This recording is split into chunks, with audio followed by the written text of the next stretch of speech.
Why don't we get started? Hello, everyone, and thank you for joining us for our webinar, Crisis Management Insurance Q&A for Brokers. My name is Richie Venner, and I'm the Chief Growth Officer at Distinguished Programs. I'm very excited to be having a discussion today with the President of our Crisis Management Insurance Program. Distinguished prides itself on having market-leading specialists running our programs, and today's guest really exemplifies that. Following the webinar, we'll send all registrants a copy of the slides, the webinar recording, and a PDF with the questions and answers from today's session. If anyone has a question during the presentation, please use the Q&A button on the bottom of your screen. If we don't have time to get to all of them, we'll answer each of them in the follow-up PDF. A little bit about Distinguished before we get going. We're a leading national insurance program manager providing specialized insurance programs for a growing number of programs. These include real estate, community associations, hotels, restaurants, cyber liability, fine art and collectibles, inland marine, executive lines, crisis management, which we'll be talking about today, surety bonds, marine cargo, transactional risk, and environmental and construction professional insurance. During this 30-minute session, you'll learn about our new crisis management insurance program and understand why this coverage is quickly becoming a must-have for today's business. So are you ready to expand your market with Distinguished? Let's get started. Joining us today is Marcus Meredith. Marcus is the president of Distinguished Crisis Management, bringing more than 15 years of experience in the MGA market with a focus on complex and specialty risk solutions. He leads the program's strategy and development, delivering coverage designed to address today's evolving crisis and political violence exposures. Prior to joining Distinguished, Marcus held senior leadership roles at specialty MGAs, where he built underwriting teams with a focus on political violence, active assailant, and other specialty lines. Before entering the insurance industry, he served as a captain in the British Army with deployments across the Middle East, East Africa, and the Americas, experience that continues to shape his perspective on crisis response, threat environments, and organizational resilience.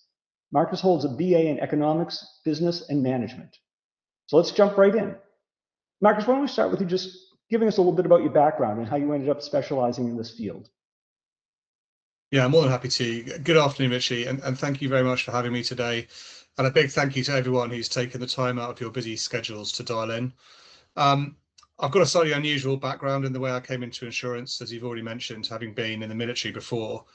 But my roots into crisis management all comes from one event. I remember vividly watching 9/11 unfold whilst watching TV in our classroom in my penultimate year at school when I was only 17 years old, and feeling a strong desire to contribute to the response in a meaningful way. I signed up to join the British Army straight away when I was 18 years old before going to university. And when I got to university, I did a degree, as you've already said, in economics, business and management, but with a strong focus on international politics and affairs. As soon as I graduated from university, I signed up again straight away as a full-time Army officer, and I spent 5 years serving all around the world.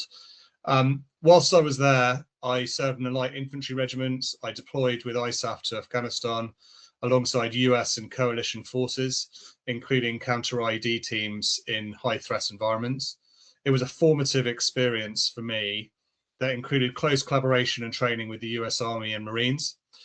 As soon as I left the military, I moved into the world of insurance, initially as an analyst assessing political and security risk for oil and gas assets, mostly focused on Afghanistan and Iraq, which is where I had the most recent knowledge. That role introduced me to political risk as well as political violence as an insurance class. I was then recruited in 2012 into an MGA that focused on political violence insurance, which marked the start of my specialization into crisis management. I've spent the last 15 years in MGA environments, working across global exposures, particularly focusing on the US, and the class has grown significantly since its development post 9/11. It's a great background for this line of business. But the term crisis management is pretty broad. So what is crisis management insurance? Yeah, it's a good question, and it's really important to be focused on exactly what we do and what we don't cover. Crisis management covers a broad church of different coverages for insurance, but essentially it's cover that protects businesses from financial losses that arise from political violence and malicious damage events. This includes incidents which we're going to go through later, related to terrorism, sabotage, civil unrest, strikes, riots, and acts of assailant attacks. It fills a critical gap left by standard property and liability policies, which often exclude or limit this type of exposure. So what are the main threats that are facing the US today? The main threats facing the US today are increasingly linked to civil unrest, political violence, and active assailant events, all of which, unfortunately, are becoming more frequent and more costly, as I'm sure many of the listeners today can attest to by what they either listen to on their podcasts or are reading in the news and social media every day.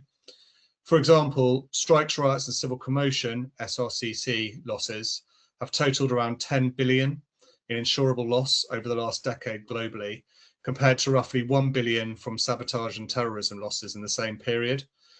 Specifically in the US, the riots that followed the death of George Floyd resulted in over $2.5 billion in insured losses just in the US alone. Active shooter events are also rising sharply. The most recent statistics said that between 2020 and 2024, there was a 70% increase compared to the previous 5-year period. In that time, there were also 223 mass shooter or active assailant events across 43 states. So it's a really prevalent risk that we're facing and something which is in the news every day. Between 2021 and 2024, there are at least 300 documented cases of targeted violence that was orchestrated due to political motive in the US, which is the highest level that the US has seen since the 1970s. In 2023 alone, nearly 30,000 protests took place across 2,900 cities and towns, showing how widespread disruption can be. These trends highlight a more volatile risk environment affecting businesses of all sizes, including those outside of major urban centres.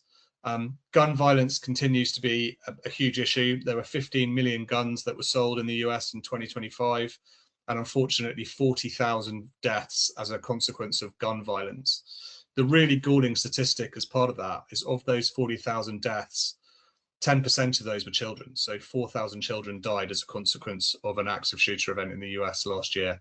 So you can see why crisis management is so high on the insurance agenda. Sure. For quite a number of folks, this is all too real, but for a lot of them, right, they just see it on TV. It feels a little far away. Why do businesses need crisis management insurance? So as I've just shown by going through some of those statistics, businesses need crisis management insurance because these types of events are becoming more frequent and more severe across the United States, increasing financial exposure to the peril in a really meaningful way. The risk also goes well beyond physical property damage. Where public safety is impacted, the liability and reputational consequences can be significant.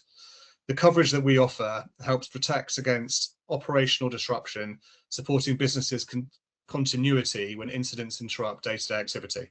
It also addresses complex liability exposures that can arise when customers or employees are unfortunately involved in an incident. Ultimately, it helps businesses safeguard themselves from both direct property damage and the extended business interruption losses that often flow after these events. Thank you. That's very helpful. A question that we got from a lot of folks that they sent in ahead of time: who is the carrier? So I'm very fortunate. You can probably tell from my accent. I'm based part-time in the UK, part-time in the US, and I'm close to Lloyd's of London, where a lot of the specialist capital resides that has historically supported this class of business since its inception about 30 years ago. We're backed by a consortium of Lloyd's of London syndicates, all of whom are AM Best, A+ rated, and experts in their own right in this cover. And do we write this in all states? Yes. The crisis management coverage that we're about to go through and all the different wordings and coverage types that are available is available nationwide across the US. It's exclusively US at the moment, so that's where our entire focus is. Great, thank you. So digging a little deeper, what types of businesses are eligible for distinguished crisis management insurance? So one of the reasons that I like crisis management so much as a class of business isn't just because of my background in the military and my interest in international politics.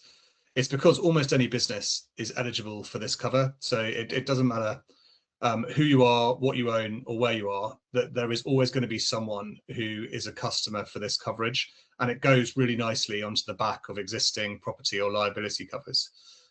For Shield, which I'm going to go through shortly, which is our strikes, rights, civil commotion cover, and for Halo, which is our active assailant cover, any business with public foot traffic or public access would be the most exposed. This would include hospitality, education, healthcare, retail, stadiums, or locations that host events. Very topical with what's going on with the World Cup in the US at the moment. For Paladin, which is our our sabotage and terrorism cover, including active assailant, suitability is pretty universal. It extends to a much broader range of property occupancies, including real estate, residential property, municipal and public entity risks, as well as manufacturing and industrial businesses. In many cases, businesses with a loan or a mortgage are required to carry terrorism cover, and they're just not aware of it. We're able to provide affordable solutions to anyone that has the requirement through their loan or mortgage covenants for both certified and non-certified cover. Great, thank you. Let's dig in even deeper. Let's take a closer look at the coverages available through the program. Can you start by discussing our sabotage, terrorism, and violent acts insurance, which we call Paladin? Yeah, so I called this Paladin because one of the teams that I worked with in Afghanistan was the Paladin team in the US Marines, who were the guys that came and found improvised explosive devices, who are super professional. The whole point of this is to offer protection and peace of mind for insureds that are worried about an event happening at their premises, whether that be terrorism or active assailant.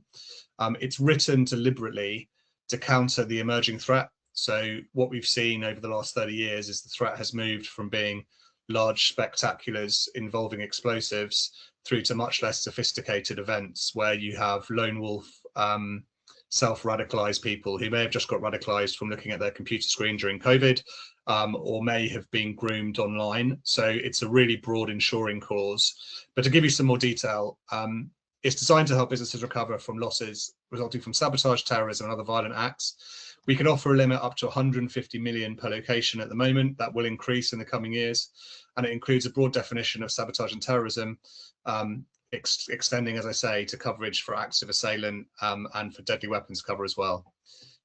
Coverage applies to both certified and non-certified acts, and it can respond when access to property is denied, even if there is no physical damage to the building. The policy also includes ongoing loss of attraction coverage, helping businesses recover when customers stay away following an incident. This cover, Paladin, Richie, comes with no deductible, regardless of the underlying property policy. And as I say again, the active shooter coverage is included as a standard feature. For clients seeking additional protection, we can add in extra sublimits for active assailant coverage with liability, increased cost of working, terrorism liability, as well as strikes, rights, civil commotion as a sublimit. But the main core of the wording is sabotage and terrorism. Okay, right, very comprehensive. All right, so we've got two more products. What about our coverage for strikes, riots, and civil commotion insurance, which we call SHIELD? Yeah, we chose the name Shield because you can picture exactly what happens when people riot. People put shields up to stop them, right? So again, this is a protection policy to protect your businesses should the worst happen. As I said earlier in the presentation, there's been an unprecedented quantity of SRCC losses over the last decade, with the US alone taking 2.5 billion of losses in the 2021 to 2023 period. This policy is designed to help businesses manage the financial impact of social unrest. Again, it offers limits up to 150 million per location and provides coverage for both certified and non-certified acts, as well as the SRCC. So it's terrorism as well as strikes, rights, civil commotion. The policy takes a selective portfolio approach, which allows us to get our coverage tailored to the client's specific needs and exposures. It can respond to losses arising from a range of listed political and social perils, as well as situations where a government authority restricts access to a property and operations must cease either partially or entirely. Many of the losses we saw during the spike of social unrest post-COVID came from looting after an event happening rather than the actual event itself. Our cover offers that extension as standard on all of our policies. So if you're working in the retail space, it's perfect for you. It also includes extra expense coverage to help offset additional costs incurred while a property is being repaired or replaced following a covered event. The policy features a low deductible regardless of the underlying property coverage and includes sabotage and terrorism to re-emphasize again, as well as the SRCC. So you're buying both when you buy our shield cover. Okay, all right, another comprehensive product. Last but certainly not least, what does the active assailant and deadly weapons insurance cover? We call it HALO. So active assailant and deadly weapons cover is the fastest growing crisis management cover in the US at the moment. It's what we've seen the highest demand for over the first few months of being live. What it's designed for is to help businesses respond to and recover from the aftermath of an active assailant or a deadly weapons attack. We can offer limits of up to 20 million per location, although most of our clients buy much lower limits than that. And we provide primary liability coverage for lawsuits arising from bodily injuries related to these events, as well as crisis management services pre and post an insured event. We do this through our tied crisis response team, who are called Crisis Risk Strategies, who have operatives spread out all over the US. In addition to the liability protection, the policy includes property damage and business interruption coverage up to the policy limits, helping businesses manage the financial impact of an incident. It also provides valuable support for affected individuals through accidental death and dismemberment coverage with a sublimit of $50,000 per person, as well as medical expense coverage with a $25,000 sublimit. It also responds to threats of a deadly weapon attack, which is a big thing, and includes unlimited crisis management fees that do not reduce the policy limit. The policy features a low deductible regardless of the underlying property and liability coverage. Optional coverage are also available for this. We can do a post-underwriting review, do an action plan webinar for your specific clients, and we can also offer access to a deadly weapons protection portal, which helps clients strengthen their preparedness and their response capabilities. So this isn't just an insurance product, it's a round crisis management product to give peace of mind to clients. Wow, very impressive. Okay. A lot of folks asked, what kind of factors go into determining how much a policy is going to cost? Yeah, so each one of those perils is underwritten slightly differently, but our program is underwritten by evaluating each risk individually rather than trying to price based on the property premiums. So that allows us to do more tailored pricing and may provide cost savings in some examples. The main risk factors that drive our premium include the occupancy of the insured, the location, the accumulation of values in proximity to it, the security that's on site, and the proximity to landmark buildings or infrastructure. One of the questions we ask for HALO is around emergency planning and staff vetting. These are really important things for us, so we can assess whether it's a risk that we want to underwrite and at what price. For clients that haven't brought the cover before, I'd say people are often surprised about how affordable it is. And my advice would be to always ask for a quote, and you might end up thinking, actually, this cover is worth buying. It's more affordable than we thought. We can also tailor for each one of our wordings different limit structures to suit your client. So while some clients might be buying the full 20 million cover for HALO, if they're an enormous events location, as an example, we can offer as little as $500,000 of cover for a small property, would be that someone who works in hospitality or a small event location. All right, so now I'm going to get to one of the biggest questions that people were sending in. A lot of folks ask this one, it's an important one. In the US, Terrorism Risk Insurance Act, or TRIA, is a source of terrorism coverage. How does distinguished sabotage, terrorism, and violent acts insurance, again, Paladin, differ from the protection available through TRIA? Yeah, this is one of the questions we get asked the most as well, Richie, and it's a good question. There's several important differences that brokers should understand. Whilst TRIA serves an important purpose, there are specific requirements that must be met before coverage can respond. For example, the Terrorist Act must be officially certified as terrorism as the first factor. The aggregate industry losses for the attack must exceed certain thresholds, at the moment 200 million, but that changes every couple of years. And losses at an individual location must be over $5 million before TRIA would be able to respond. TRIA hasn't responded to any terrorist incident in the US since its inception in 2002. Paladin is slightly different. We are designed to provide a broader cover, which is slightly more accessible. Unlike TRIA, we don't require an act to be certified, so we offer cover whether it's certified or for non-certified acts of terrorism and sabotage, making sure that the coverage is available when businesses need it most. Our insuring clause at the beginning of our wording extends to cover events where the attacker is self-radicalized or not known or part of a terrorist organization. As long as the intent of the attack is ideological, the full cover is in force. And then, as I said earlier, we've also included a sublimit for active assailant and deadly weapons cover, which further broadens the insuring clause to capture gaps in the PL or property cover where assailants with a weapon can be excluded from the cover. We've tried to ensure that should the worst happen and you have an event on your premises or near to your premises where there's an attacker with either ideological or malicious intent, we have the cover in place for you. Another key difference is that Paladin operates independently of the underlying property or casualty policy. It's not a reinsurance. It stands on its own merits and on its own form.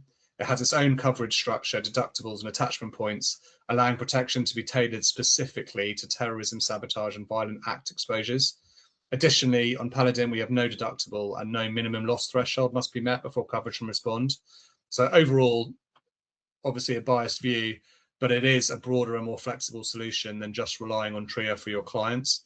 And there's no harm in getting a quote. It's an easy process. Right. Yeah. So it sounds quite different and quite accessible. So that was a great explanation. Thank you. Why should brokers, other than, I mean, that explanation I found it compelling, but why should brokers choose Distinguished Crisis Management Insurance Program?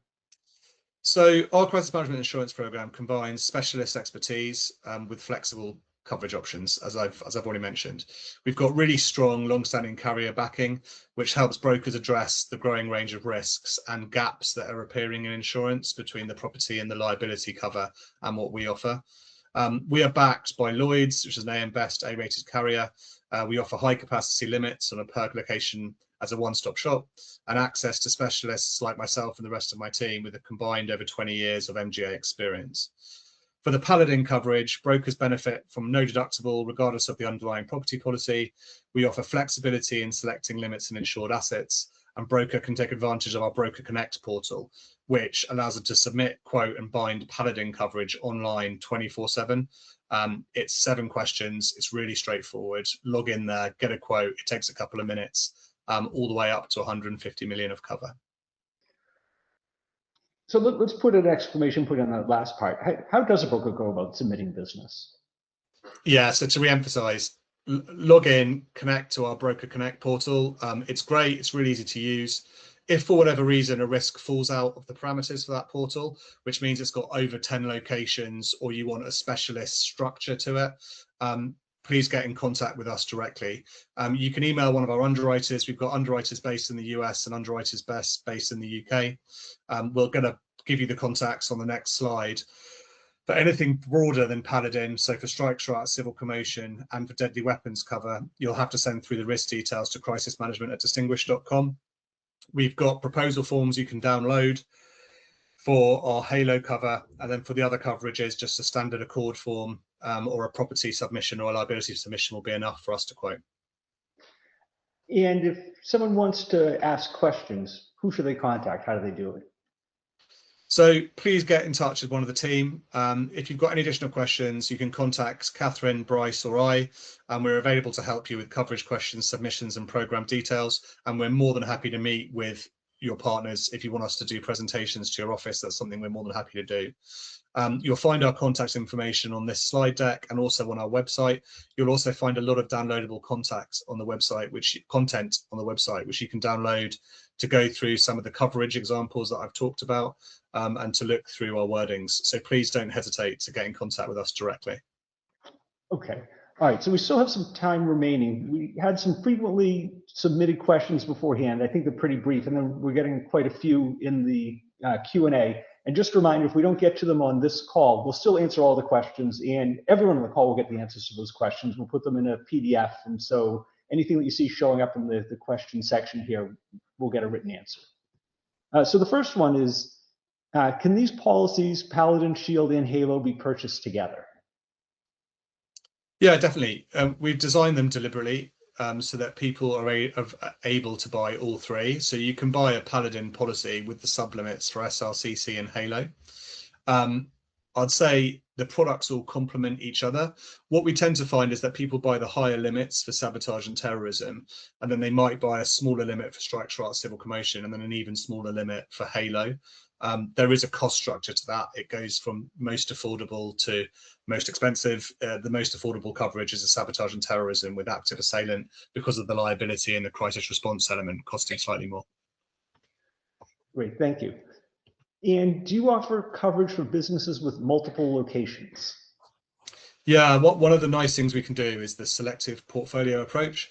So you can come to us with someone who's got multiple locations. Some of them they might be worried about because they're in higher threat locations, or they're higher value locations, or they're next to transport hubs or next to religious property. We've got no problem with people selecting from their portfolio what they want to cover and what they don't. There's no anti-selection rule. We can also do flexible limits. So we can do higher limits on some locations and lower on others. We really can tailor it to your client. It all depends what your client needs and wants. Okay. I'm going to go to some of the ones that we're getting in through the Q&A. This one is similar, but almost the opposite side of this question. Does an event have to affect multiple businesses, or can it be just one act for the Shield product to respond? For the Shield product, yeah, one act is fine, as long as it's defined as a strike, riot, or civil commotion. So it's got to be a gathering of more than 12 people. We can offer this for one location or for multiple. We actually have a radius around our policy wording, which means that businesses that are unintentionally swept up in things like police cordons or closed roads as a consequence of this sort of action will also be included in the cover. So yeah, you can either submit a single location, or if you've got you might have a business owner in a small town in the US that owns multiple businesses, we can tailor the coverage specifically for them. But there's no restriction on one location or multiple locations. Okay. All right. This one might be a little too granular, so it might have to be answered separate, but let me throw it out. Someone has, let's see, I'll just disguise their type of business here, but they have people who go to multiple locations to do evaluations.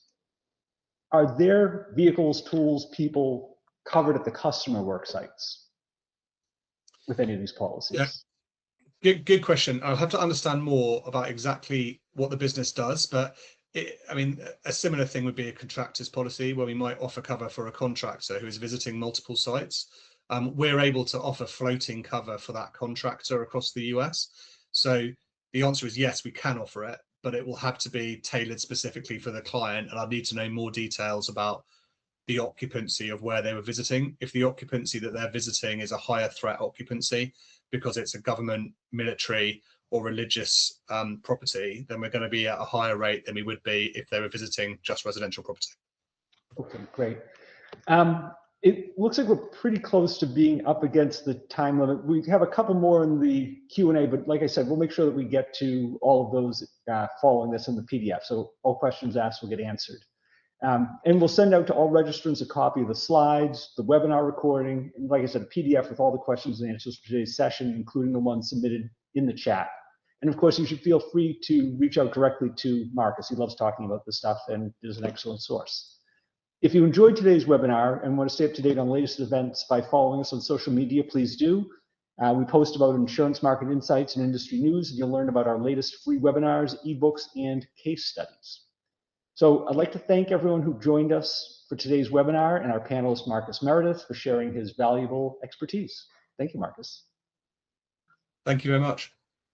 We hope you found this information useful and that you now have all the insights you need in the new crisis management insurance program so you can better support your clients. And thank you for joining us today, and we hope to see you on the next webinar. Bye, everybody.